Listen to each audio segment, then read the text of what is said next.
Emmanuel est le Dieu qui vit parmi les hommes. Parle-nous, bénis les internautes ce matin. Ma prière devant ton trône, tu glorifies le Christ ressuscité, précieux Saint-Esprit.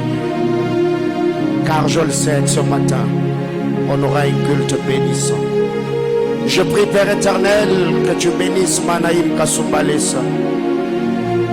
Seigneur Dieu de gloire, je prie que le culte de Siloé Ministry à Johannesburg ce matin où je devais apporter la parole à ma Père, que ta bonne main soit avec eux, que tu les soutiennes et les assistes. Je prie, Père éternel, que celui qui va me remplacer en ce jour, Seigneur éternel, soit loin, afin de bénir et d'édifier, Seigneur, ce peuple qui viendront ce soir pour être bénis par ta grâce. Je prie, éternel, que tu gardes le frère Paul de là où il est. Seigneur Dieu Tout-Puissant, que ta grâce et ta faveur soient avec nous en toutes choses, au nom de Jésus. Amen. Acclame Jésus. Alléluia. C'est ta manière de le faire qui stresse. Amen, amen. Oh my God. Alléluia. J'ai parlé de Jésus-Christ. Je parlais de Jésus. Est-ce qu'on peut acclamer Jésus?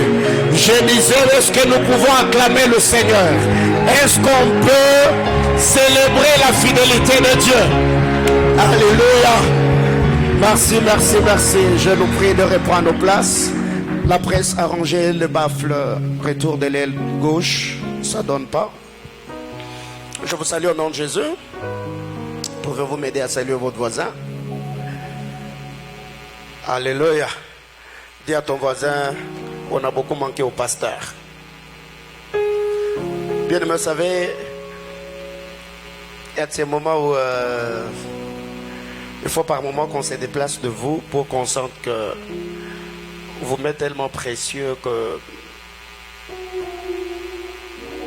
le quelques jours que j'ai fait à Kinshasa, c'était au fait insupportable. Certes, le Seigneur nous a vraiment utilisés puissamment.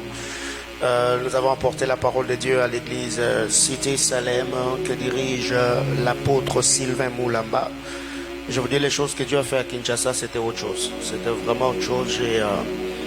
J'ai vu Dieu en fait. Je vu Dieu. Par moments, le fait de travailler au milieu de vous, je vous connais, je partage par moments avec vous. Par moments, on trouve que les choses que Dieu fait, c'est normal selon la mesure de grâce qui repose sur nous. Mais quand, pour la première fois, vous allez dans une église où vous n'avez jamais été, un peuple que vous n'avez jamais vu, des gens avec qui vous n'avez jamais parlé, que le Seigneur parle avec tant de précision, d'authenticité, ça émerveille. Alléluia. Est-ce qu'on peut célébrer le Seigneur pour sa fidélité? Oh non. Je vous dis, la parole de Dieu a été prêchée à Kinshasa. La démonstration de la puissance était au rendez-vous. L'onction prophétique nous a accompagnés à Kinshasa. Je prophétisais comme si j'allais mourir, comme si c'était le dernier service prophétique de ma vie. Et nous bénissons le Seigneur pour son amour. Et je bénis également le Seigneur pour la première semaine du mois de septembre où le berger patient a porté la parole. Est-ce qu'on peut célébrer le Seigneur pour cette grâce? Merci, merci beaucoup homme de Dieu. Nous avons eu des échos. C'était bénissant. Et nous étions de retour le mercredi. Et par la grâce du Seigneur, malgré la fatigue du travail, nous étions là au culte à l'école de la Biche et le berger Jonas a béni ma vie cette semaine, le mercredi, le vendredi. J'étais béni. J'étais béni personnellement et en rentrant d'ailleurs à la maison, je dis à Dieu, merci pour ces hommes, merci pour ce grâce, merci pour ce don. Je sais que jusque-là, je n'ai pas encore fait ce que je dois faire. Je n'ai pas encore produit le ministre que je dois produire. Je n'ai pas encore donné à l'église corps de Christ les onctions que je dois donner, mais au moins, je suis fier. Je suis fier de ce que vous êtes, tous mes fils et mes filles, ceux qui sont ouvriers, ceux qui sont appelés au ministère de la parole, vous qui êtes fidèles dans cette église, je célèbre le Seigneur pour vos vies. Il y a quand même. Alléluia. C'est de toi que je suis en train de parler. Je disais que je célèbre le Seigneur pour vos vies. Vous êtes ma couronne. Vous êtes ma couronne. Et je suis très content et béni de vous avoir dans cette commission. Je célèbre le Seigneur pour votre présence dans ma vie, pour la confiance que vous avez, pour toute la foi que vous avez adressée à Dieu de prière, à ma personne, toute la fois que vous avez prié pour ma famille, mon épouse et mes enfants, je vous suis reconnaissant. Je ne peux pas clôturer mes remerciements sans remercier les administrateurs qui ont fait le travail à mon absence, le secrétariat, la presse, la chorale, le protocole, les intercesseurs, le gagneur d'âme, le partenaire financier de l'église, ceux qui, malgré cette crise économique, se battent pour payer le loyer malgré les lacunes et les difficultés. Du haut de cet hôtel, je vous en remercie. Et m'a prié devant le trône du Seigneur que le Seigneur vous récompense de la plus belle de manière. Et je vais chuter pour remercier mon épouse. Merci. Merci pour toute la fois que tu as toujours été là. Merci pour la confiance. Merci pour le conseil. Merci pour ce que tu es pour ma vie. Merci pour les beaux enfants que tu m'as donnés. Merci pour la merveilleuse femme que tu es.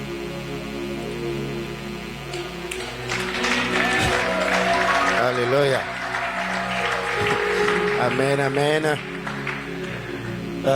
Vous savez, très généralement,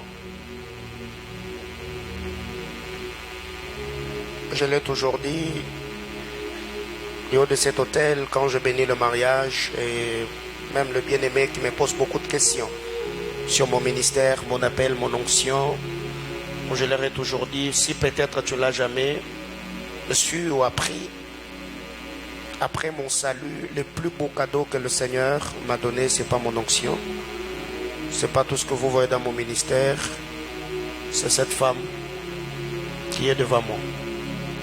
Nama Pati, merci. Tu es une merveilleuse femme et je t'aime encore du jour le jour. Plus le temps passe, j'apprends à t'aimer. Alléluia. Je croyais qu'elle allait me donner une offrande. Amen, amen. Il faut être souple. Al-Bumbacho, on a dit souple, niwe moya maman. Alléluia. Alors, ce matin, on va... Ça se donne, hein? Non, c'est mon offrande. C'est mon offrande. Il y a des offrandes qui n'entrent pas dans les paniers de... Ah, je vous dis, sinon le berger Jonas va manger ça. Alléluia. Alors, je bénis le Seigneur pour tout ce que Dieu fait dans nos vies. Comme je le dis, je devais être à Johannesburg hier, mais il s'est fait que j'ai connu un petit problème avec le visa. Je n'ai pas été servi à temps.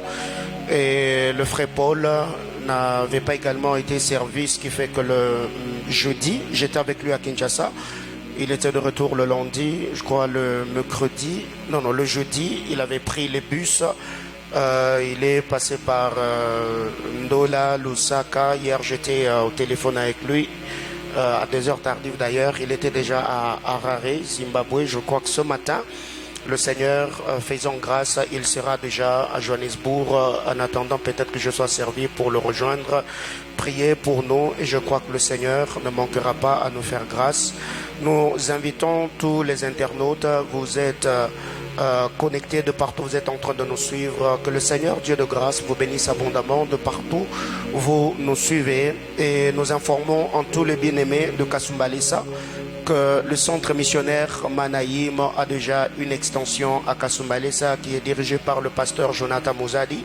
Nous sommes sur la route Lubumbashi, dans l'enceinte du bâtiment Giseta, dans la salle Giseta, là où il y a la chaîne de télévision Kasumbalesa TV. Vous pouvez vous joindre à cette commission, à cette équipe et servir le Seigneur dans cette juridiction. Et tous nos bien-aimés qui sont à Kolwezi, nous vous annonçons déjà que le mois de novembre, le centre missionnaire Manaïm va ouvrir ses portes à Kolwezi. Portez-nous en prière et de partout où vous nous suivez, si le Seigneur vous mettez à cœur de contribuer à ce projet d'implantation d'église, le Seigneur ne manquera pas à vous bénir abondamment.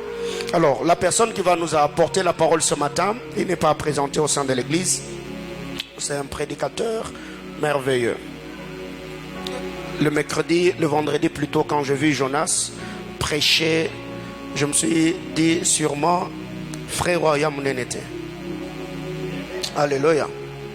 Ouais, vraiment, je me suis dit, Jonas aura du mal à grossir parce que déjà, toutes les vitamines qui peuvent lui donner du poids est déjà dans le poumon. Alléluia. Alors, pour toutes les sœurs qui ont toujours eu des visions, des révélations, que le berger Jonas disparaisse dans vos radars parce qu'il est déjà occupé. Quelqu'un est déçu. Alléluia. Donc le berger Jonas est déjà occupé. Donc d'ici peu, la relation sera officialisée et la sœur avec qui il est en couple, elle est parmi nous, elle prie avec nous. Donc je la garde encore de peur que vous envoyez feu. Alléluia. Alors, du haut de cet hôtel ce matin, j'invite le berger Jonas Mwebe. Pendant qu'il avance, est-ce qu'on peut acclamer le Seigneur?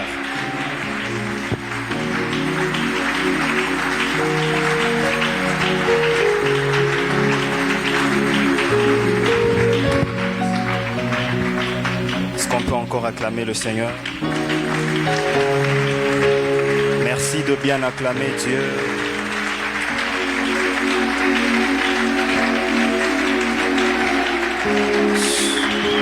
Merci à toi qui acclame le Seigneur.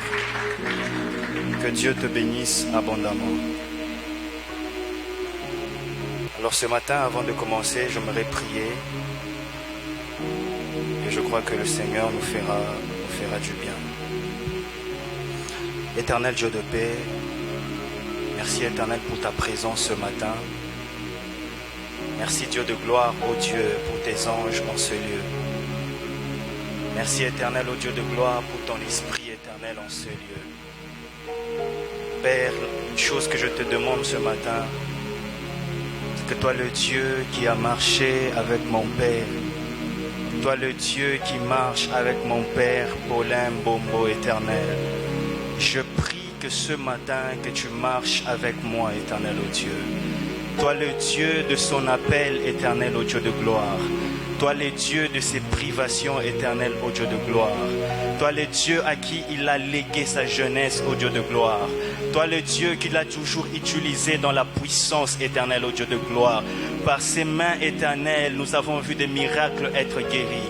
Par ses mains éternelles, il y a eu des grottes qui ont disparu. Par ses mains, il y a eu des myomes qui ont disparu, éternel. Par ses mains éternelles, ô Dieu de gloire, tu as guéri, ô Dieu, des femmes qui étaient stériles, éternel.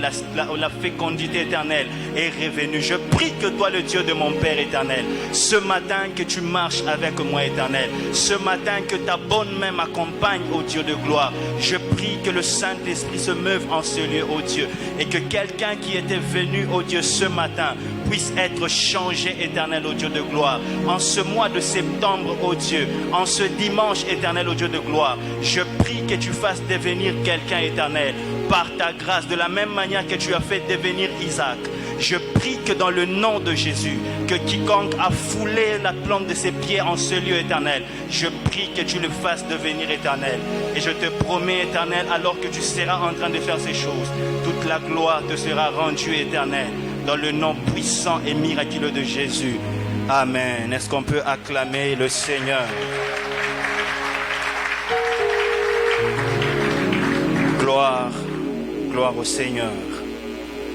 Je bénis le Seigneur pour la grâce qu'il nous accorde encore ce matin de nous tenir dans sa présence. Et je bénis le Seigneur pour sa présence ce matin. Et je crois que quelqu'un sera changé ce matin. Je crois que quelqu'un va devenir ce matin. Je dis encore merci à mon Père. Merci beaucoup, Papa, pour la marque de confiance qui a encore été renouvelée envers notre personne. Merci pour ce que vous êtes, pour ce don que vous êtes pour nos vies. Je dis aussi merci à maman. Merci beaucoup, maman, pour ce que vous êtes pour nos vies et pour ma vie principalement. Merci aussi à toute l'administration. Papa Carlos, merci beaucoup. Merci beaucoup, maman Chantal, pour les conditions dans lesquelles vous nous avez mis afin que nous puissions nous déplacer en toute sécurité, en étant confortables pour nous permettre de bien travailler. Que Dieu vous les rende au centuple. Merci à tous les prédicateurs de l'Église, tous les serviteurs de l'Église, les bergers, vice-bergers, ainsi que les ouvriers. Et merci à toi qui es là ce matin. Avant de commencer, j'aimerais aussi dire merci à l'homme de Dieu, le berger patient, qui nous a prêché la semaine passée. Homme de Dieu, merci beaucoup. C'était vraiment bénissant. C'était même lui qui nous avait frayé la brèche afin que nous puissions continuer et introduire nos interventions.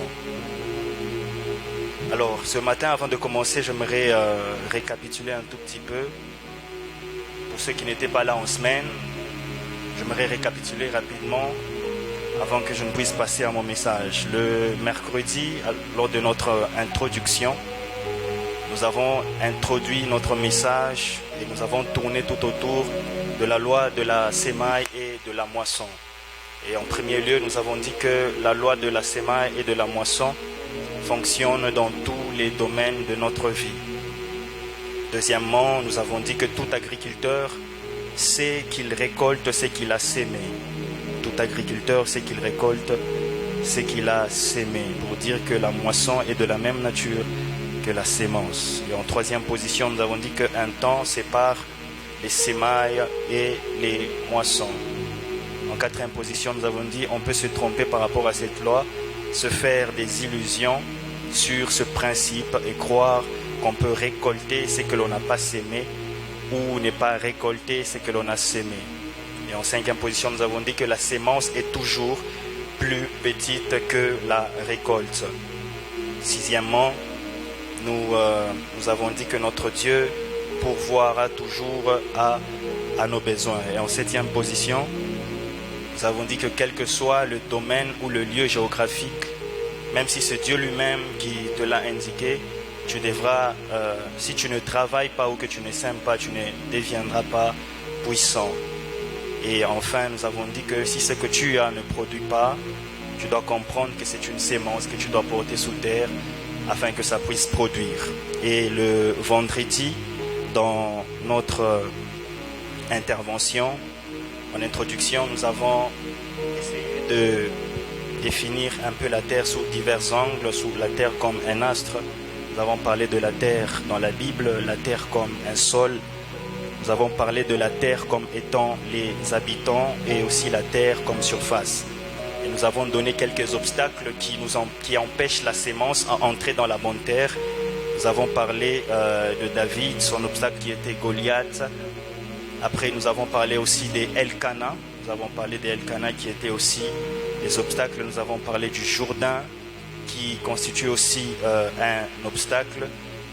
Nous avons, voilà, c'était ces obstacles que nous avons donnés. Et par la suite, nous avons donné quelques types de terres dans lesquelles face auxquelles nous sommes affrontés. Il y a la terre contrôlée par les puissances de ténèbres.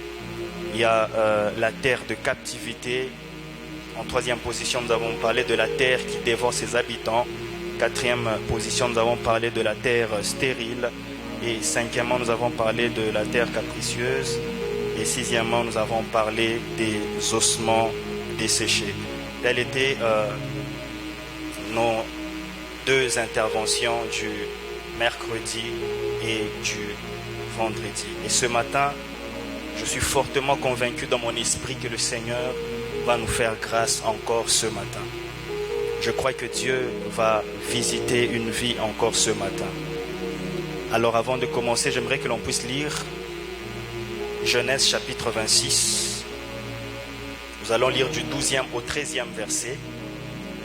Et par la suite, nous allons sauter pour prendre le verset 26 au verset 28.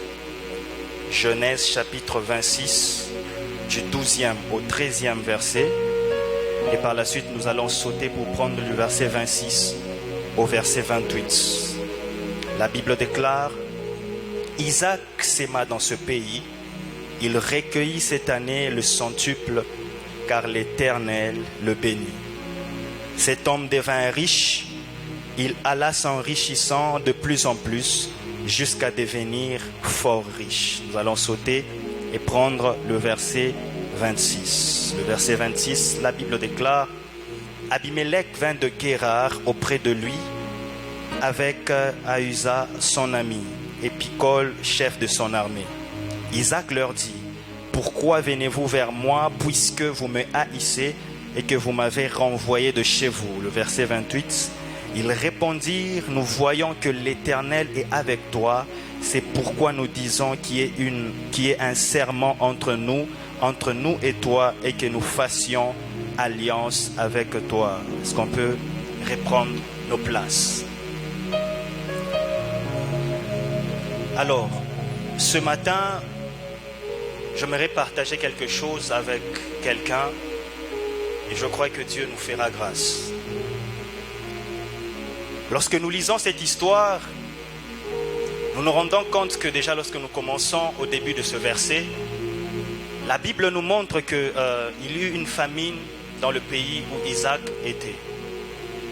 Et Isaac voulait se précipiter pour aller en Égypte comme son père l'avait fait, afin de pouvoir trouver de quoi manger, afin de pouvoir se rechercher. Mais lorsque vous lisez encore, toujours dans ce chapitre, vous allez vous rendre compte que Dieu a donné une instruction à Isaac afin qu'il ne puisse pas descendre en Égypte comme son père, mais qu'il puisse aller dans le pays qu'il allait lui désigner, car c'est là que l'Éternel allait le bénir. Et nous voyons par la suite que Isaac, il a sémé dans ce pays, et Isaac, il est devenu. Isaac n'est pas seulement devenu riche, mais il allait encore s'enrichissant jusqu'à devenir fort riche. Et ce matin, je vais partager avec quelqu'un sur un mot clé de ce texte, c'est devenir. C'est que Isaac n'a pas seulement sémé, Isaac n'a pas seulement récolté, mais Isaac est aussi devenu. Et déjà, avant d'aller loin, ma prière ce matin, c'est que Dieu puisse devenir quelqu'un en ce lieu. Peu importe le domaine dans lequel tu es en train d'investir ou le domaine de prédilection, je prie que Dieu, par sa grâce, te fasse devenir.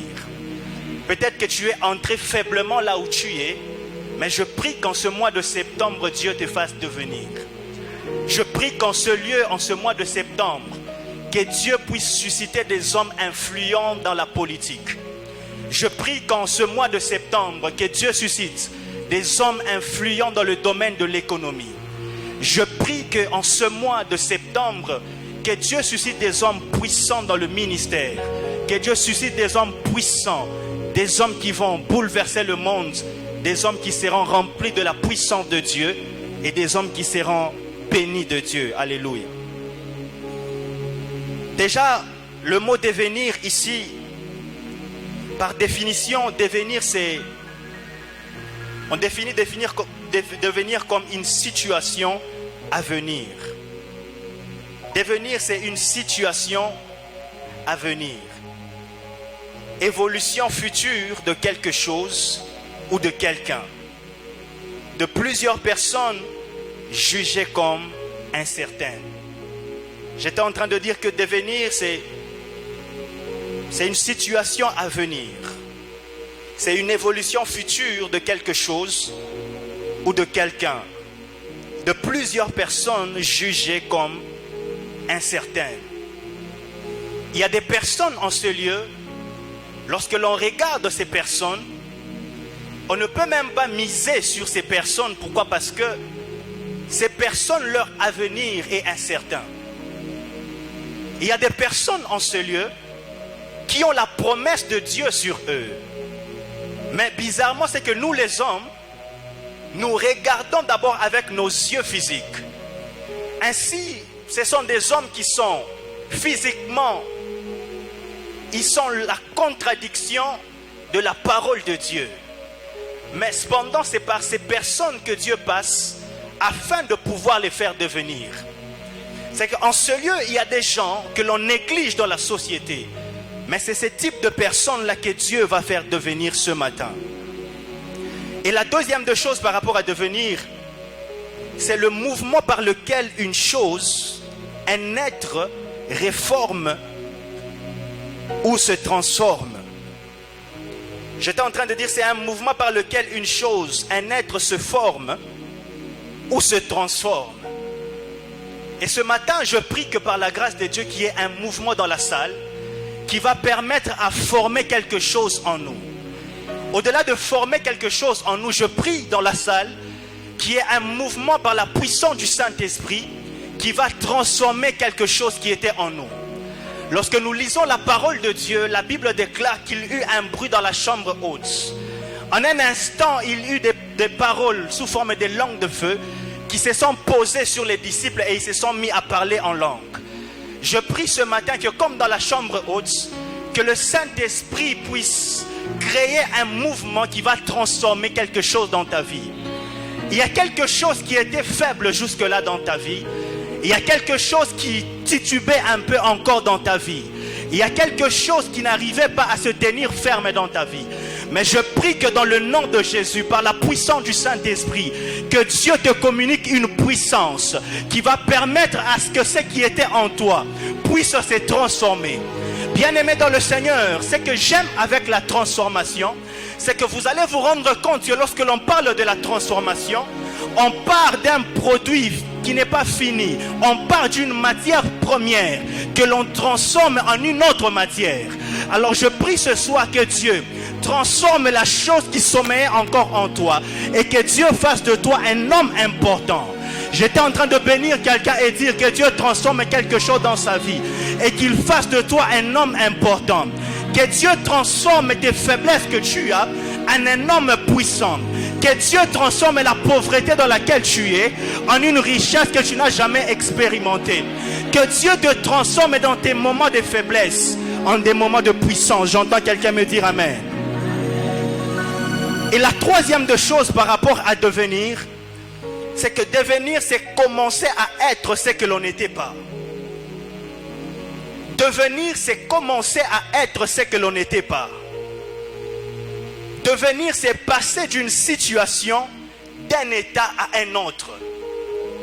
Lorsque nous lisons ce passage, nous nous rendons compte d'une chose, c'est que Isaac auparavant, bien que son père, il était dans une certaine richesse, son père a rendu l'âme. Mais c'est dans le chapitre 26 que l'on nous dit que Isaac est devenu un homme riche.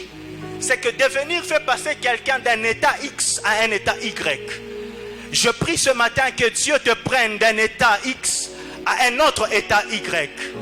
Je prie que Dieu ce matin change ton état dans lequel tu es, afin que Dieu te donne une autre stature. J'entends quelqu'un me dire Amen. Quatrièmement, par rapport à devenir, c'est que devenir, c'est avoir telle ou telle autre chose. Devenir, c'est avoir telle ou soit telle autre chose.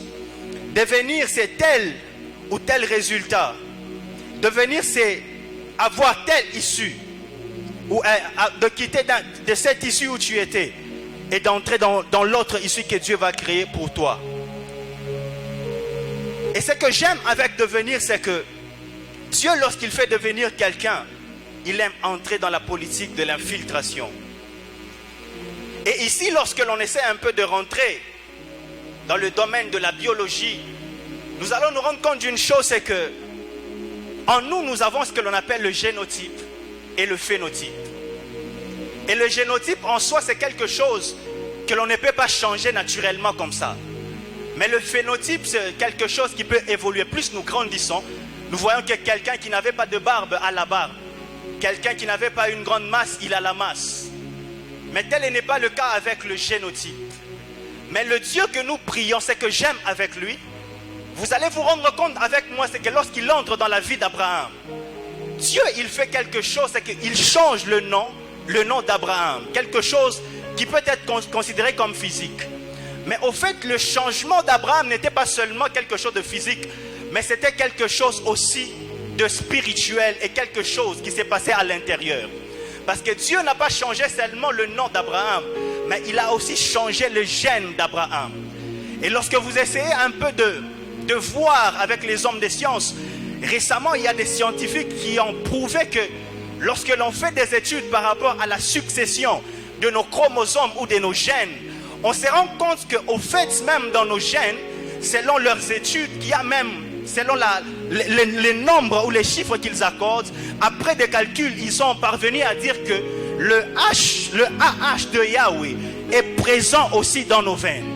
C'est que Dieu a la capacité non seulement de changer ton extérieur, mais il a aussi la capacité de changer ton génotype. Tu as peut-être des gènes, c'est des gènes qui, lorsque vous voyez votre lignée, il y a des choses qui sont liées à vos gènes. Il y a des maladies qui sont liées à vos gènes. Maman a souffert d'une certaine maladie. Papa a souffert d'une certaine maladie. Et vous vous rendez compte que même vous les enfants, vous souffrez de la même maladie. J'ai une bonne nouvelle pour quelqu'un. C'est que Dieu a la capacité de changer les chromosomes qui étaient déformés en toi. S'il y avait des gènes qui étaient en train de manquer en toi, s'il y avait des codes, des ARN qui manquaient en toi, le Seigneur a la capacité de changer et de briser ce cycle qui était en train de caractériser la famille. Il y a peut-être quelqu'un qui est là ce soir, qui est là ce matin. Dans votre famille, tu as remarqué, il y a une maladie qui touche de génération en génération. Dieu a la capacité par toi qui est là ce matin de changer l'intérieur de tes gènes. Et même les enfants qui sortiront de toi, ils n'auront pas à subir certaines maladies. Et je prie que cette parole s'attache à quelqu'un dans le nom de Jésus-Christ de Nazareth. Et ce matin, j'aimerais répondre à une question. Et cette question, c'est de savoir qui peut devenir ou qui peut faire devenir. Qui peut faire devenir? J'aimerais que l'on lise dans Job, chapitre 41.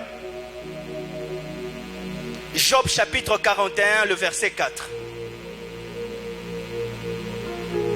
Job, chapitre 41, le verset 4. Dans d'autres livres, pour ceux qui ont les Bibles en format papier, c'est le chapitre 40 au verset 23.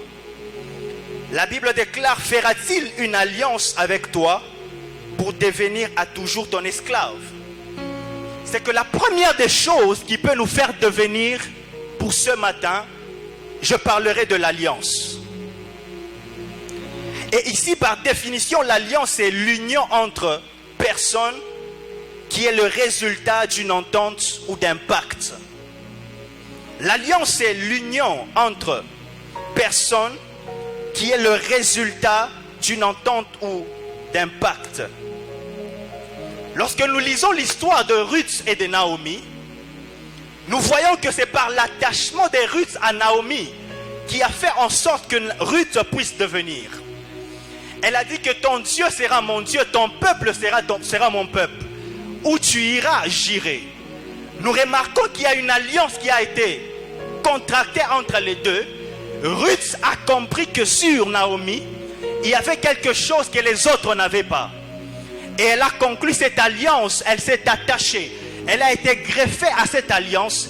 Et par la suite, nous voyons que Ruth est devenue. Pas seulement l'histoire de Ruth et de Naomi, l'histoire même de Isaac dont nous sommes en train de parler. Au fait, ce n'est pas seulement le fait que Isaac a reçu l'instruction qu'il a fait devenir. Mais lorsque vous lisez bien, vous vous rendrez compte que sur Isaac, il y avait une alliance. C'était l'alliance de son père Abraham. Dieu avait déjà dit à Abraham que je te bénirai. Je ferai de toi un homme un père de plusieurs, d'une multitude. Mais non seulement ça, vous vous rendrez compte d'une chose, c'est qu'alors qu'Abraham montait avec Isaac afin d'aller le sacrifier, vous vous rendrez compte d'une chose. Alors que Dieu s'est révélé comme le Dieu pourvoyeur à Abraham, au fait, cette alliance n'était pas seulement sur Abraham, parce que Isaac était là aussi alors que la scène était en train de se passer. Donc l'alliance ou la promesse planait aussi sur la vie de Isaac. Isaac devait aussi être bénéficiaire de cette dimension de Dieu comme étant le pourvoyeur. Et ce matin, nous sommes sous une alliance. Notre Père a une alliance avec notre Seigneur. Et je prie que cette alliance qui est sur le Père introduise quelqu'un dans sa destinée. Je prie que l'alliance que Dieu a contactée avec le Père puisse te prendre et t'amener jusque dans ta destinée, dans le nom suprême de Jésus.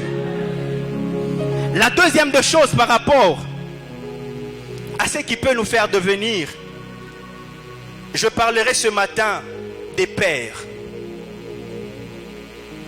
Il y a des pères qui peuvent te faire devenir. Il y a des pères qui peuvent te faire entrer dans ta destinée.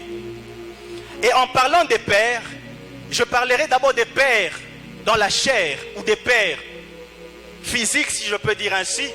Et je parlerai aussi des pères spirituels. La première catégorie des pères, c'est ce que j'appelle les pères biologiques. Le père biologique, c'est celui qui a donné la vie à l'enfant.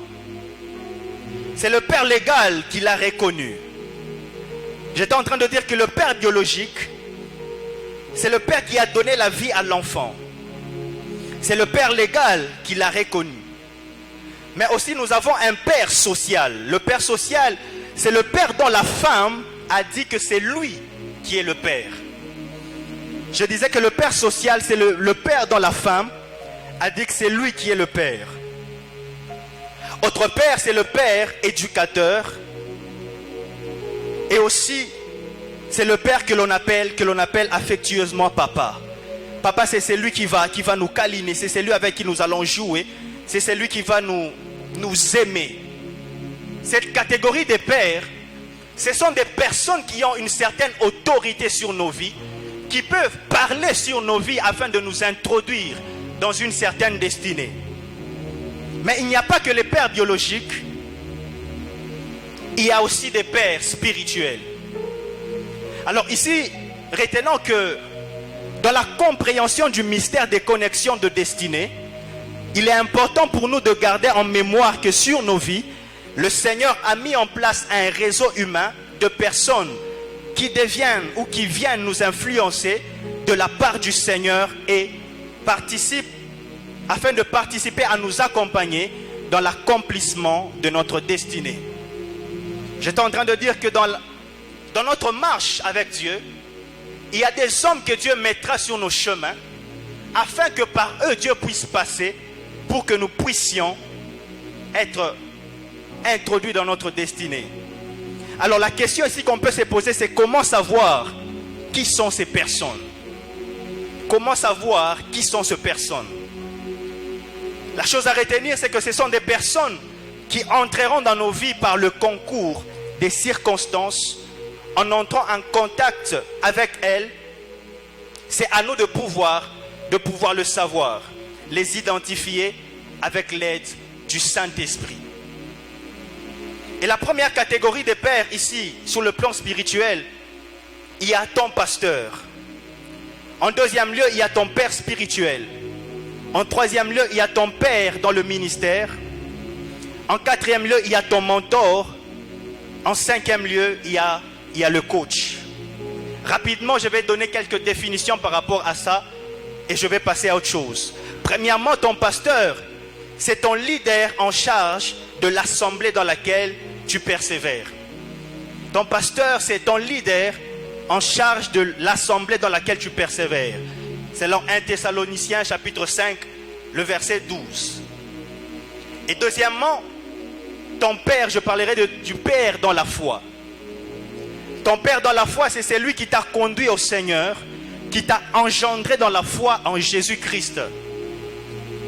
J'étais en train de dire, ton père dans la foi, c'est celui qui t'a conduit au Seigneur, qui t'a engendré dans la foi en Jésus-Christ. Selon 1 Corinthiens chapitre 4, le verset 15. Et troisièmement, c'est ton père dans le ministère. Ton père dans le ministère, c'est tout celui qui te parraine dans le ministère. Le plus souvent, c'est lui qui t'a formé et qui t'a ordonné, établi même dans le ministère. Autre chose, c'est celui qui est, comme je disais, c'est celui qui est ton père dans le ministère. C'est celui qui te parraine dans le ministère. Le plus souvent, c'est lui qui t'a formé et t'a ordonné et même établi dans le ministère. Et quatrièmement, je parlerai du mentor. Le mentor, c'est une personne qui sera là pour te guider et accélérer votre développement. Le mentor, c'est quelqu'un qui sera là pour te guider et accélérer votre développement. Le mentor, c'est une personne expérimentée et mieux informée qui va t'aider et te guider ou guider des personnes moins expérimentées et moins averties. J'étais en train de dire que le mentor, c'est une personne expérimentée et mieux informée qui va guider, aider des personnes moins expérimentées et moins formées ou moins averties. Mais aussi ici, nous devons bien noter que le mentor peut être plus âgé ou moins âgé que nous. Le mentor peut être plus âgé ou moins âgé que nous. Cela dépend de la grâce, de la mesure de grâce que Dieu déposera sur lui.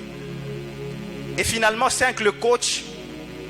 Le coach est celui que l'on suit de temps à autre et dont les messages nous bénissent et nous galvanisent spirituellement. J'étais en train de dire que le coach est celui que l'on suit de temps à autre et dont les messages nous bénissent et nous galvanisent spirituellement. Ici, c'est la catégorie des personnes qui peuvent aussi te faire devenir et te faire entrer dans ta destinée.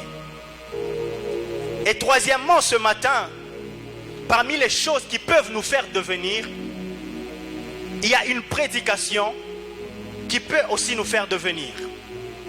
Lorsque nous lisons la Bible dans Actes chapitre 26, le verset 28, nous nous rendons compte d'une chose que, alors que Paul fut amené chez le roi Agrippa, la Bible nous montre que, alors que Paul parlait devant le roi Agrippa, ce dernier a dit une chose à Paul. Il a dit que tu finiras certainement par me convaincre ou me persuader à devenir chrétien. Parce que les paroles que Paul était en train de dire, c'était des paroles qui touchaient, c'était des paroles qui étaient puissantes. C'est qu'une prédication par les paroles de grâce qui peuvent être libérées peut te faire devenir et te faire entrer dans une nouvelle saison. Et ma prière ce matin, c'est que, alors que je serai en train de parler, je prie que Dieu puisse introduire plusieurs personnes dans leur destinée, dans le nom de Jésus. Et la quatrième de choses, c'est là que maintenant je commence à entrer dans mon message, qui peut te faire devenir, c'est ce que j'appelle les rencontres. Les rencontres peuvent te faire devenir. Et ici, j'aimerais d'abord parler premièrement, je parlerai de deux types de rencontres. Premièrement, je parlerai des rencontres qui sont négatives. Et deuxièmement, je parlerai de rencontres qui sont positives. Alors ici, les rencontres négatives, au lieu de nous faire devenir, les rencontres négatives nous éloignent même de notre destinée. Et le premier exemple par rapport aux rencontres négatives, c'est dans 1 Roi chapitre 13, le verset 11, à partir du verset 11. 1 Roi 13, à partir du verset 11. Ici, c'est l'histoire du vieux prophète et du jeune prophète. Lorsque vous lisez cette histoire, vous allez vous rendre compte d'une chose. C'est que le jeune prophète avait déjà reçu l'instruction de la part de Dieu.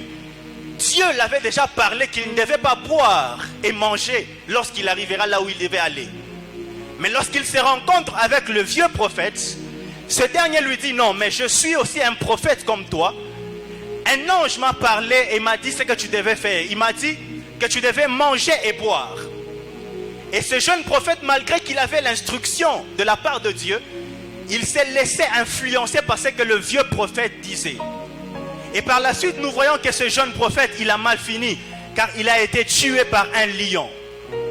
C'est que, bien aimé dans le Seigneur, dans la vie où nous sommes, il y a des rencontres qui peuvent nous éloigner de la présence de Dieu. Il y a des rencontres qui peuvent nous dérouter de la présence de Dieu. Il y a des rencontres qui peuvent faire en sorte que notre destinée soit retardée, ou même que notre destinée puisse s'arrêter là. Ma prière ce matin, c'est que Dieu puisse t'épargner des mauvaises rencontres qui te feront passer outre ta destinée.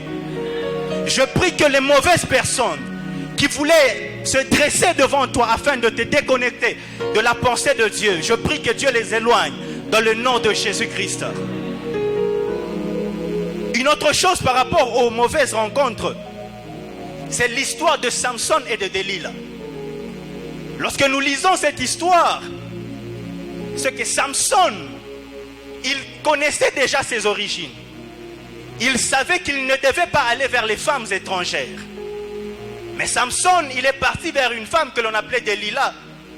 Et c'est par là que la chute de Samson a commencé. La Bible nous montre, nous connaissons l'histoire. C'est par là que ceux qui voulaient à la vie de Samson, ils ont découvert le secret de Samson. Et ils ont coupé les cheveux de Samson à cause d'une personne qui est entrée dans la vie de Samson, que l'on appelle Delilah. Il y a des personnes bien aimées dans le Seigneur. Lorsqu'ils viennent dans votre vie, ce sont des personnes qui viennent comme sucer l'onction que Dieu avait déposée en vous. Ce sont des personnes qui viennent comme vous dépouiller de l'investissement que Dieu avait placé en vous.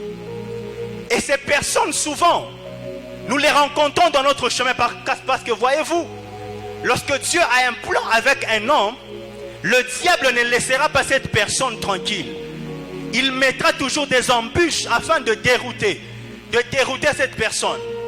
Parce que le diable, il sait une chose, qu'il n'a pas la capacité de changer la destinée de quelqu'un. Alors qu'est-ce qu'il fera? C'est qu'il poussera la personne à faire des choses qui vont l'enlever de la volonté de Dieu. Il mettra dans son chemin des choses qui vont le distraire de l'objectif même que Dieu avait mis. Et ce matin, je prie Dieu que tout ce qui se dressait dans ton chemin pour te distraire, je prie que Dieu puisse aplanir et dégager cela de ton chemin dans le nom de Jésus. Il y a des choses qui sont comme des distractions qui peuvent nous éloigner de notre destinée. Une autre mauvaise rencontre. Ce matin, je parlerai de Judas. Judas qui était disciple de Jésus. Vous vous rendrez compte ici que Judas, lorsqu'il a rencontré les pharisiens, Judas, certainement c'était quelqu'un qui aimait l'argent, je suppose. Et lorsque Judas a rencontré les pharisiens lui ont proposé un deal. Et nous voyons par la suite comment est-ce que Judas a fini. Nous voyons par la suite comment est-ce que Judas, il a fini par se pendre. Pourquoi? Parce que la culpabilité montait en lui. Bien-aimé dans le Seigneur, je demande à Dieu d'éloigner de toi les pharisiens. Ce sont des personnes qui viendront vers toi te dire, te donner un pacte, te donner un deal, pour te dire que si seulement nous te donnons telle somme d'argent, tu peux nous livrer telle ou telle autre personne. Et tu peux être tenté à faire cela. Mais je prie que Dieu garde ton cœur. Même lorsque les hommes viendront te tenter avec l'argent, même lorsque les gens viendront te tenter avec tes bonnes paroles, afin que tu livres quelqu'un, je prie que Dieu garde ton cœur et que cela passe loin de toi dans le nom de Jésus. Et une autre chose par rapport aux mauvaises rencontres, c'est dans 1 Corinthiens, chapitre 15, le verset 33. 1 Corinthiens, chapitre 15, le verset 33. Ici, la Bible nous montre que les mauvaises compagnies ou la mauvaise compagnie corrompt les bonnes mœurs.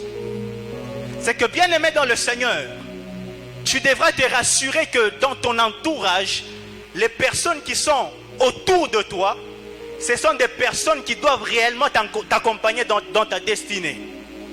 La Bible nous montre que nous ne devons pas nous mettre en compagnie des moqueurs. Regarde bien dans ton entourage Quel est le type de personnes avec lesquelles tu es en train de marcher? Est-ce des moqueurs? Est-ce des gens qui aiment calomnier? Est-ce des gens qui aiment médire? Parce que de tels types de personnes finissent toujours par corrompre les bonnes mœurs et t'amener loin de Dieu. Donc il est important d'être quelqu'un qui sait tamiser dans son entourage. Et deuxièmement, je parlerai maintenant des rencontres qui sont positives. Les rencontres positives, ce sont ces rencontres-là dont nous avons besoin. Ce sont des rencontres qui nous introduisent dans notre saison. Ce sont des rencontres qui nous introduisent dans notre destinée. Et la première rencontre ici, je parlerai de André et de Simon. Lorsque vous lisez la Bible, vous allez vous rendre compte d'une chose. C'est qu'André, il avait déjà l'information de qui était Jésus. André, il savait déjà qui était Jésus. Et par la suite, André n'a pas gardé son information pour lui. Mais André est allé parler à Simon. Mais bizarrement, regardez avec moi ce qui se passe. C'est que André qui avait donné l'information à Simon, que l'on a appelé par la suite Pierre. Nous voyons par la suite que Pierre, lui qui était en train de s'occuper d'autres affaires, par la suite c'est à Pierre que Dieu a légué une grande responsabilité de l'église. C'est qu'il y a des personnes comme ça que Dieu mettra dans ton chemin. Eux certainement ils détiendront seulement la clé dont tu as besoin. Et lorsqu'ils te donneront cette clé, la chose qui arrivera, c'est que tu te rendras compte qu'au fait, je suis devenu un peu plus grand ou plus élevé que ces personnes. En soi, c'est parce qu'il y avait une clé qu'ils avaient que toi tu ne détenais pas, afin de pouvoir t'introduire dans ta destinée. Je prie ce matin que Dieu te fasse rencontrer l'André de ta destinée, qui te parlera de choses que tu ne connaissais pas avant. Il y a certainement quelqu'un qui a besoin d'une clé qui le manque. Je prie que Dieu mette dans ton chemin un André qui te donnera des choses qui te manquaient, afin de t'introduire dans une nouvelle saison qui devait venir d'ici peu. J'étais en train de bénir quelqu'un. C'est que Dieu dresse dans ton chemin des personnes qui détiennent l'information de ta vie. Bien-aimé dans le Seigneur, il y a des hommes comme ça dans notre vie qui détiennent l'information de notre vie. On a erré par-ci et par-là, mais ces personnes, jusque-là, tu ne les as pas encore rencontrées. Je prie que Dieu te fasse grâce de rencontrer ce type de personnes dans le nom suprême et miraculeux de Jésus. L'autre rencontre positive, c'est l'histoire de Corneille et de Pierre. Actes chapitre 10, déjà à partir du 6e verset. Lorsque vous lisez l'histoire de Corneille et de Pierre, vous vous rendrez compte ici avec moi, c'est que Corneille, la Bible le décrit comme étant quelqu'un qui craignait Dieu. Lui et sa famille, il craignait Dieu, il donnait des aumônes. Mais il y a quelque chose qui manquait encore en Corneille, c'est que Corneille n'avait pas encore reçu le baptême dans le Saint-Esprit. Et Dieu qui a parlé alors que Pierre voyait cette vision de la nappe qui descendait, Dieu l'a parlé et l'a indiqué qu'il devait aller à la rencontre de Corneille. Et c'est la rencontre de Pierre et de Corneille qui a activé le surnaturel dans la vie de Corneille. Je prie que Dieu te fasse rencontrer un Pierre qui déclenchera le surnaturel de Dieu qui sommeille encore en toi. Certainement, il y a un don qui sommeille en toi. On a dit de toi que tu seras un prophète. On a dit de toi que tu seras un évangéliste.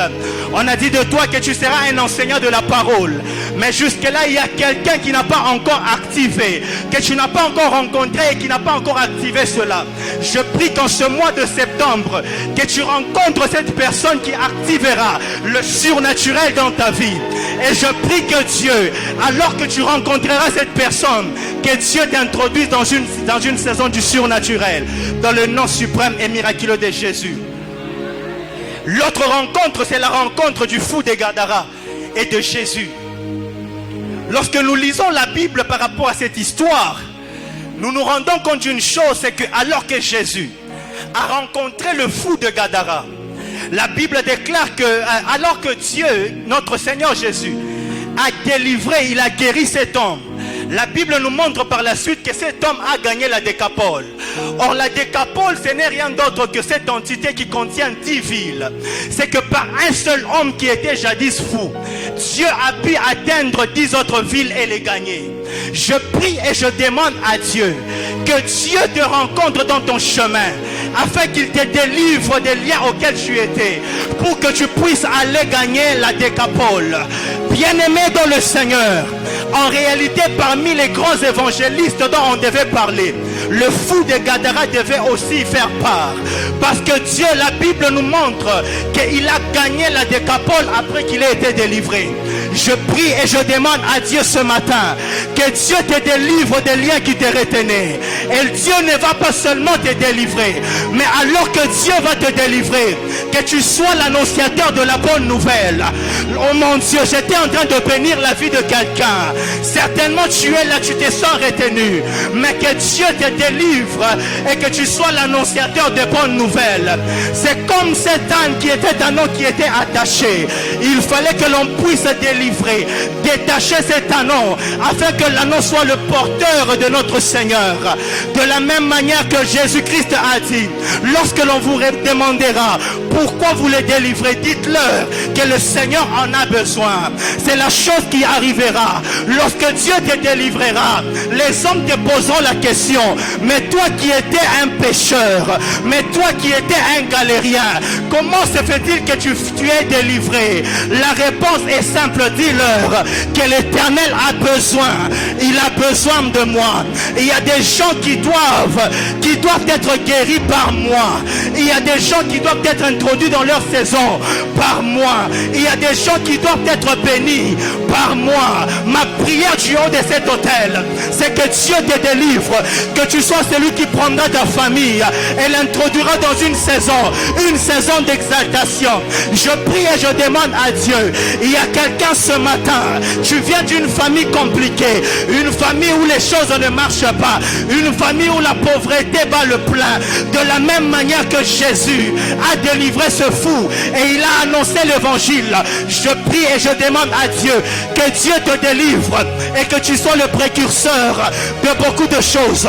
Que Dieu te délivre ce matin, que tu sois celui qui va créer une saison de joie dans ta famille, une saison de rire dans ta famille, une saison de louange dans ta famille, une saison de visitation dans ton entourage, une saison d'exaltation dans tout ce que tu fais, dans le nom suprême et miraculeux de Jésus. J'entends quelqu'un me dire Amen. Mais une autre bonne rencontre par rapport à notre destinée, c'est celle qu'on appelle la femme de destinée. Lorsque vous lisez dans Proverbe 18, le verset 22, la Bible nous dit que celui qui trouve une femme trouve le bonheur. Mais Proverbe encore 19, le verset 14, la Bible dit que tu peux hériter de tes pères des maisons et des richesses. Mais la femme intelligente est un don de l'Éternel. Je prie pour quelqu'un ce matin qui veut s'engager. Je prie que Dieu te fasse connecter à la femme de ta destinée. À l'instar de Séphora, la femme de Moïse. La Bible nous renseigne que alors que Dieu était en train d'attaquer Moïse pour le faire mourir, Séphora a pris le prépuce de son enfant. Il a coupé, il a jeté au pied de Moïse et il fut épargné. Je prie que Dieu te donne ces genres de femmes qui seront des femmes prophétiques. Lorsque toi tu auras l'impression que tu ne maîtrises plus les choses, je prie que ces genres de femmes entrent dans ta saison afin qu'ils puissent te dire ce que tu dois faire. Non seulement une femme, tu es là aussi ma soeur. Je demande à Dieu que Dieu te connecte vers l'homme qui te permettra de travailler le don, la grâce qui est en toi dans le nom de Jésus-Christ. J'entends quelqu'un me dire Amen. L'autre rencontre, c'est dans 1 Samuel 9, à partir du verset 6. C'est parmi les rencontres qui nous font devenir. Lorsque nous lisons cette histoire, nous nous rendons compte que c'est l'histoire d'un homme que l'on appelle Kis et de son fils que l'on appelle Saül. Mais il se peut que dans cette histoire, les animaux, les ânes de Kis, ils se sont perdus.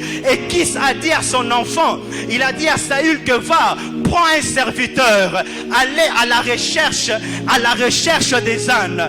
Mais ce que j'aime ici, c'est que le serviteur qui avait accompagné Saül, il a dit à Saül qu'il y a un homme, il y a un homme quelque part. Si on peut aller le rencontrer. Certainement, on aura l'information dont on a besoin. Je prie Dieu, que Dieu mette dans ton chemin ce type de personnes qui te diront que non. Nous connaissons un prophète. Et ce prophète, c'est le prophète Paulin Bombo. Nous savons que Dieu marche avec lui. Nous savons que par ses mains, Dieu, il guérit les femmes qui sont stériles. Tu as cette situation. Est-ce que ne peux-tu pas aller le voir? Je prie que ce type de personnes, que Dieu te fasse rencontrer ce type de personnes dans le nom de Jésus-Christ de Nazareth. Non seulement ça, dans notre vie, il est important que l'on puisse rencontrer des types de personnes qui répondront à la question « Qu'est-ce que tu cherches ?» À l'instar de Genèse chapitre 37, du 15e au 16e verset. Ici, c'est l'histoire de Joseph. La Bible nous montre que Joseph était en train de rechercher ses frères. Il ne trouvait pas ses frères. Mais lorsque nous lisons cette histoire, la Bible nous montre que Joseph a rencontré un homme qui a dit « J'ai entendu tes frères dire qu'ils descendaient à Dothan. » Et Joseph est parti à la rencontre de ses frères. Ici, nous serons tentés de classer cette rencontre parmi les mauvaises rencontres. Non, en soi, ce n'est pas les mauvaises rencontres. Certes, Joseph, lorsqu'il a eu l'information, il est allé vers ses frères et c'est par la suite qu'il a été vendu. Certainement, c'était quelque chose qui n'était pas bon pour l'instant à Joseph. Mais Joseph ne savait pas qu'en le vendant, certainement, il a perdu l'affection de son père. Mais en vendant Joseph en perdant l'affection de son père, il a retrouvé la considération des pharaons. J'étais en train de dire à quelqu'un, peut-être que tu es là ce matin, tu te retrouves dans des situations, tu as l'impression que là c'est la mort, là c'est le chaos. Je suis en train de te dire à quelqu'un, le bien que le mal que les hommes t'ont fait, Dieu a la capacité de les changer en bien. Je prie et je demande à Dieu que le mal que les hommes te causent, que Dieu les change en bien, que les mauvaises choses que les hommes te causent, que Dieu te les change en bien. Certainement Joseph a perdu une chose, c'était l'affection de son père, car la Bible nous montre que Joseph, il était aimé de son père. On l'a confectionné une tunique de plusieurs couleurs, mais Joseph a perdu non seulement la tunique, mais il a aussi perdu l'affection du père. Mais en perdant cela, Joseph, en allant en Égypte, il a trouvé grâce aux yeux de Dieu et il a trouvé la considération des pharaons.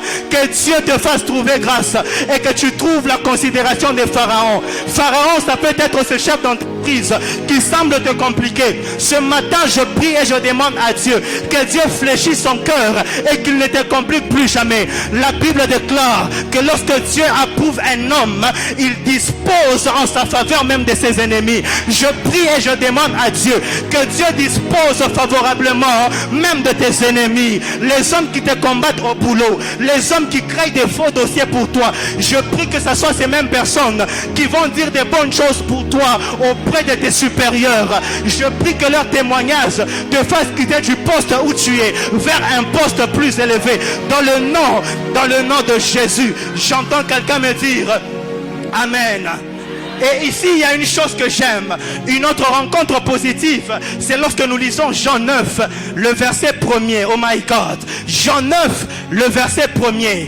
Ici, nous nous rendons compte que c'est l'histoire de l'aveugle de naissance. Lorsque nous lisons cette histoire, c'est une histoire qui me fait du bien. C'est l'histoire de cet homme qui est né aveugle. Et il a eu la grâce de rencontrer le Seigneur notre Sauveur. Et la Bible nous dit que Jésus, il a posé un acte prophétique qui était certainement incompris par ses contemporains. La Bible déclare que Jésus, il a pris de la terre qu'il a craché sous terre. Jésus savait que si cet homme est encore aveugle, certainement ses yeux sont encore sous terre, parce que c'est de la terre que l'homme a été tiré. Mais une chose que j'aime à ce niveau, c'est que Jésus n'a pas pris n'importe quel liquide. Il a craché avec sa salive. Or, la salive vient de la bouche. Or, ce que nous savons, c'est de la bouche aussi que viennent les paroles. Or, les paroles sont des paroles créatrices. Ce matin, du haut de cet autel, de la même manière que cet homme, il n'avait pas les yeux. Jésus-Christ s'est dit non, cet homme vient de la terre. Certainement, ses yeux sont encore sous terre. Lorsque vous lisez la version Martin, la Bible déclare que Jésus cracha en terre. Je prie et je demande à Dieu que les paroles créatrices de Dieu rencontrent des difficultés et que ça change cela en une puissance. Je prie ce matin que la parole de Dieu qui est créatrice crée les choses qui ont été dites, qui ont été perdues dans ta vie. Tu as perdu quelque chose. Tu n'as plus tu es stérile. Tu n'as plus la capacité d'enfanter. Je prie que la parole créatrice recrée ce qui était perdu. Il y a quelque chose que tu as perdu. Tu as perdu peut-être l'onction. Tu as peut-être perdu la vie de prière. Je prie et je demande à Dieu que Dieu qui a des paroles créatrices puisse créer à nouveau. La Bible déclare que de la même manière que la pluie ne rentre sans avoir fécondé la terre, c'est de cette même manière que ma parole ne rentre pas au Père sans avoir accompli ma volonté. Or, la volonté de Dieu en ce mois de septembre, c'est que tu deviennes, car le thème de ce mois, c'est que Isaac s'aima cette année et il devint. La volonté de Dieu, c'est que tu deviennes. La volonté de Dieu, c'est que tu deviennes puissant. La volonté de Dieu, c'est que tu deviennes riche. La volonté de Dieu, c'est que tu deviennes un homme important. Je prie et je demande à Dieu que Dieu te fasse devenir un homme important. Toi qui étais faible, que Dieu te fasse devenir. J'entends quelqu'un me dire Amen. Mais une autre chose à ce niveau, il n'y a pas que les hommes qui doivent devenir, mais il y a aussi ceux-là qui doivent redevenir. Oh my God, à l'instar de Mephibosheth, bien-aimé dans le Seigneur. Lorsque nous lisons l'histoire de Mephibosheth, on se rend compte d'une chose, que Mephibosheth, il était un prince, il était déjà dans le palais royal, mais les circonstances de la vie ont fait en sorte que Mephibosheth puisse aller à l'au-départ. Mais puisque l'alliance était sur Mephibosheth, Mephibosheth ne pouvait que redevenir. Je prie et je demande à Dieu, toi qui avais une certaine position dans la société, mais par les circonstances de la vie, tu as perdu cette position. Je demande à Dieu, à l'instar de Mephibosheth, que tu puisses encore redevenir ce matin. Toi qui avais la vie de prière, toi qui avais l'onction, mais l'onction est partie. Puisque tu as déjà goûté à l'onction, puisque tu as déjà goûté à la vie de prière, je prie que Dieu te fasse redevenir encore. Lorsque nous lisons l'histoire de Job, nous nous rendons compte d'une chose.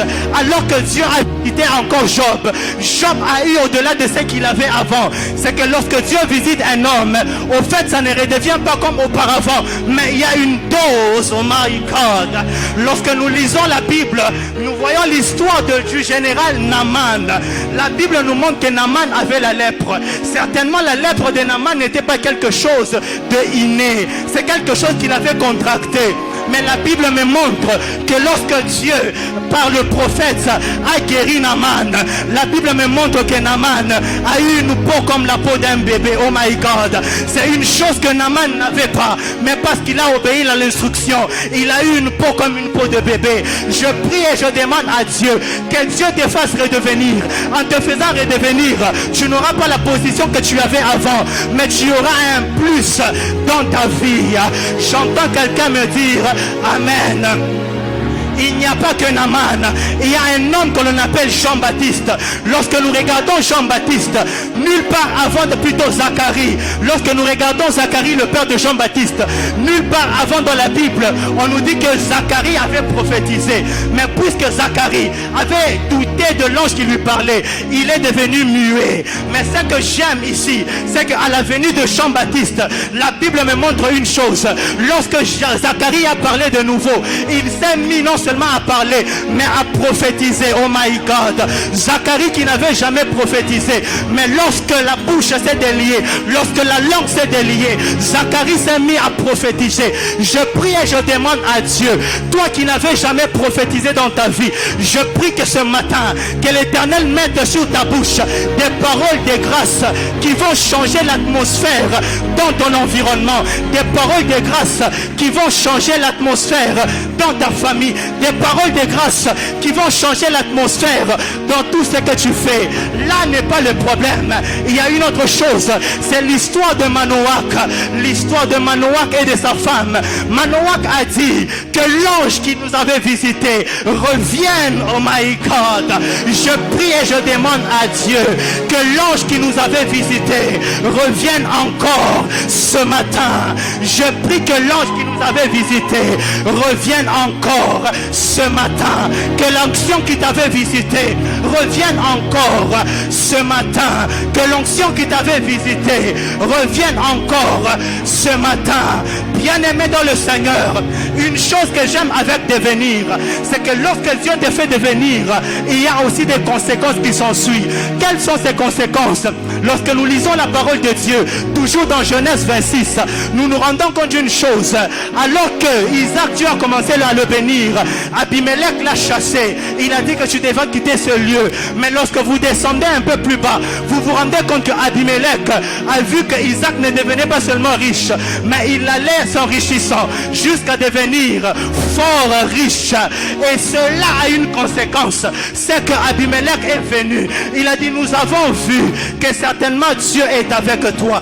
Permets que nous puissions conclure une alliance avec toi. J'aimerais dire à quelqu'un, il y a des hommes qui t'ont rejeté parce que tu n'avais encore rien. Il y a des hommes qui t'ont rejeté parce que tu ne représentais rien. Ma prière ce matin, c'est que Dieu te fasse redevenir pour que ces gens viennent te chercher encore.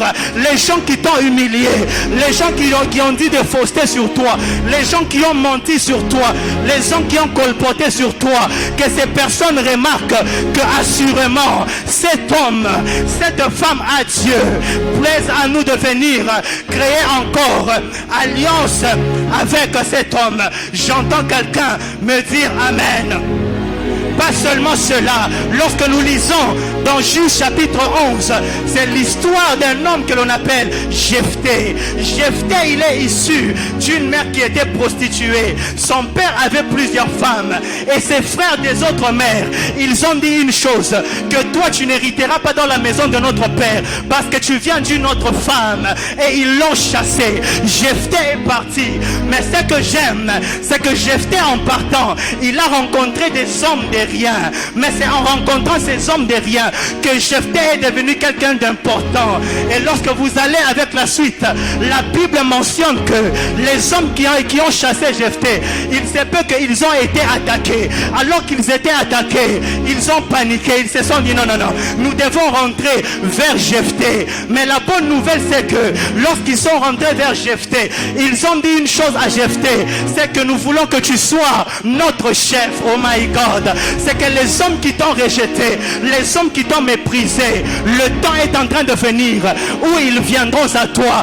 Ils te diront une chose, nous voulons que tu sois notre père spirituel, nous voulons que tu sois notre encadreur, nous voulons que tu sois notre guide. Je prie et je demande à Dieu que Dieu te fasse devenir, afin que les hommes viennent te chercher à nouveau. Car je prie que Dieu te fasse devenir, que les hommes te cherchent à nouveau.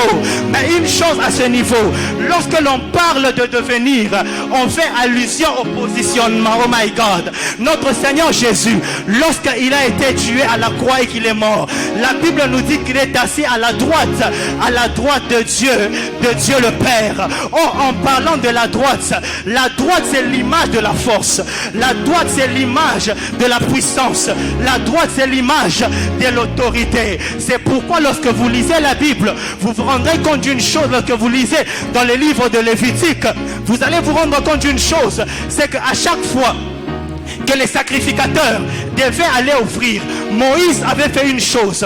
Il avait pris le sang qu'il avait pris, il a mis à l'oreille droit des sacrificateurs, il a mis au pouce droit des sacrificateurs, ainsi qu'à leur orteil droit. En soi, Moïse était en train de prophétiser par rapport à la position de Christ qui est à la droite de Dieu le Père.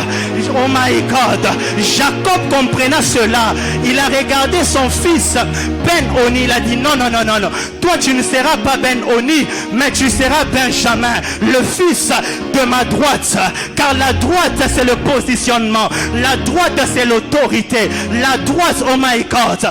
Lorsque vous lisez dans Psaume chapitre 91, la Bible est en train de nous montrer que 1000 hommes à ton côté, 10 000 à ta droite, tu ne seras pas atteint. Là n'est pas encore le problème. Lorsque vous lisez dans d'autres versions, vous vous rendrez compte d'une chose, que le côté en soi dont on parle, il s'agit de la gauche, et la droite, eh bien c'est la droite. Donc lorsque l'on parle de la droite, on fait allusion à 10 000. Lorsque l'on parle de la gauche, on fait allusion à 1000.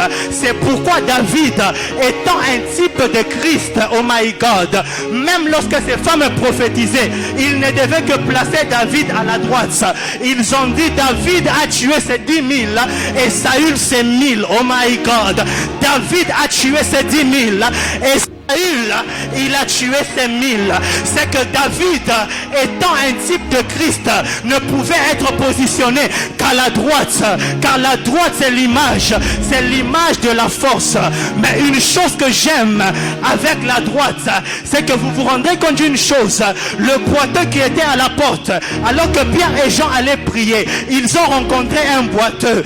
La Bible déclare qu'il leur a demandé quelque chose. Ils ont dit, nous n'avons ni or ni argent, mais ce que nous avons, nous te les donnons. Vous allez remarquer avec moi, si vous lisez très bien, vous vous rendrez compte qu'au fait, lorsque Pierre a prononcé cette parole, les miracles ne s'étaient pas encore prononcés. La parole de grâce planait encore sur le boiteux. Il fallait que Pierre le tienne de sa main droite afin qu'il le fasse lever. La main droite, c'est la main qui donne la direction. La main droite, c'est celle qui devait donner la direction aux paroles que Pierre avait libérées. Du haut de cet hôtel, oh my God, je mets mon côté droit vers la salle. Ratandro tobo shikata labawa. Zapembre katolobo shakata. Les mains wasukete lebeshat. Mon côté droit sur la salle, ma main droite levée. Je prie et je demande à Dieu que toutes les promesses qui planent sur ta vie, que ma main droite donne la direction, que toutes les promesses qui tarissaient en toi, ma main droite maintenant de mon côté droit, je décrète et déclare en ce mois de septembre que tu deviennes, toi à qui la destinée semblait se perdre. Je prie et je demande à Dieu que Dieu te redresse. Ma main droite tendue vers toi, je déclare la bénédiction dans ta vie. Ma main droite tendue vers toi, je déclare la prospérité dans ta vie. Ma main droite tendue vers toi, je déclare l'épanouissement dans ta vie. Ma main droite tendue vers toi, je déclare l'onction sur ta vie. Ma main droite tendue vers toi, je déclare la pluie de grâce sur ta vie. Ma main droite tendue vers toi, je prie que le ciel souffre alors que je suis en train de parler, que ma main droite donne la direction aux bénédictions que tu dois avoir alors que je suis en train de prier. Je prie Katalaba Wakata, Madembo Kotolobo Wasia, Alemandre Katalabayaka, le Kantulubu Katalabaya, la Kampoluda Bashikata, la Wamakatalabayeta, Jakantuluba Katalabaya, Emma, Jika Tolobo Shaka, la Wamakataleba Shaka, Nologodobo Shaka Talabawa, Rakatalabashika Talabaya, Akatalabashata. Oh mon Dieu, oh mon Dieu, oh mon Dieu, oh mon Dieu, Rakatalabayakata. Le ciel est ouvert ce matin. Le ciel est ouvert ce matin. Rapatalabashikatalabaya. Rakatalabashikatalabaya. Vakatalabashandalabaya. Et les membres talabawazika. Et les membres de l'oboshaka. La cambolobo shakatalaba. Ma main droite sur ta servante.